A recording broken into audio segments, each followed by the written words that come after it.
Hello बच्चों, कैसे हो आप सब। आज जो हम इस वीडियो में पढ़ने वाले हैं एक्सरसाइज 2.3 पढ़ने वाले हैं।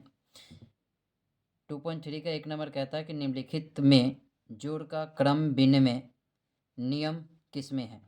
आपको इन 4 ऑप्शनों में से ढूंढना है कि इन चारों में से कौन क्रम विनिमय नियम है, और वो भी जोड़ का। ठीक है, यहाँ पे देखी जाए 5 × 8, 8 × 5। ठीक है, तो ये कैसा नियम है, तो गुणन का क्रम विनिमय नियम है। ठीक है, तो ये हो नहीं सकता।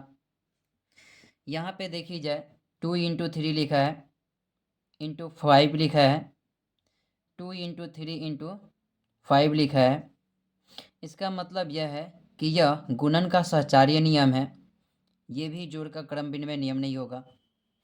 यहाँ पे देखी जाए 2 + 8 + 10 = 2 + 8 + 10 दिया है, यानी कि ये जो है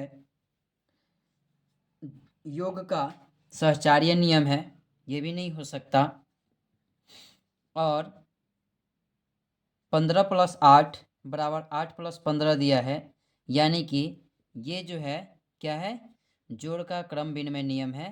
तो ये हमारा सही हो जाएगा, यानी कि आंसर 4 हमारा क्या है, सही है। ठीक है, आगे चलते हैं। दूसरा नंबर क्वेश्चन दिया गया है कि निम्नलिखित के उपयुक्त नियम लिखें। यानी कि ये दिया गया है तो इसका क्या करना है, आपको नियम लिखना है। ठीक है, तो अभी यहाँ पे हमने बताया कि ये से जो दिया रहे, ठीक है, तो ये क्या लाता है, जोड़ का क्रम विनिमय नियम।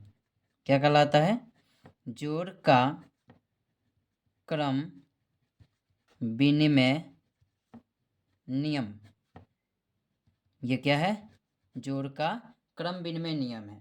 ठीक है, यहाँ पे देखी जाए तो ये जो है वह जोड़ का यानी कि योग का जोड़ का सहचार्य नियम है, सहचार्य नियम है। ठीक है, ये देखी जाए तो इसे वितरण नियम कहा जाता है, ये वितरण नियम है। और ये जो है गुणन का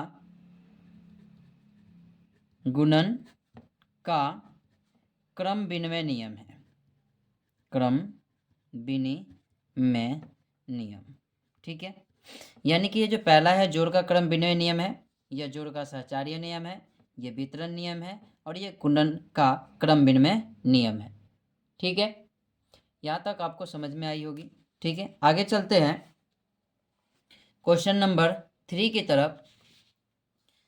क्वेश्चन नंबर 3 कह रहा है कि निम्नलिखित में से किसमें शून्य निरूपित नहीं होगा। ठीक है, यानी कि इस चारों ऑप्शन में से आपको ये बताना है कि किसमें शून्य नहीं आएगा।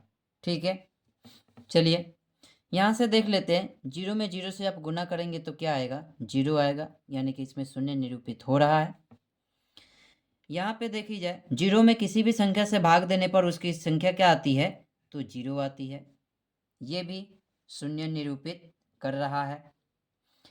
10 में से 10 घटा दीजिए तो 0 कितना आ जाएगा, 2 आ जाएगा। और जब 0 में किसी संख्या से भाग देते हैं तो वो क्या आता है, 0 आता है। यानी कि 2, 3, 4 क्या कर रहा है, शून्य को निरूपित कर रहा है। लेकिन 1 नंबर में देखी जाए 1 + 0 है, यानी कि 1 में 0 जोड़ोगे तो क्या आएगा, 1 आएगा। यानी कि ऑप्शन नंबर ए में क्या है, शून्य निरूपित नहीं होगा, इसलिए ऑप्शन नंबर ए हो जाएगा आपका आंसर। ठीक है, तो ये चैप्टर इतना ही था। धन्यवाद।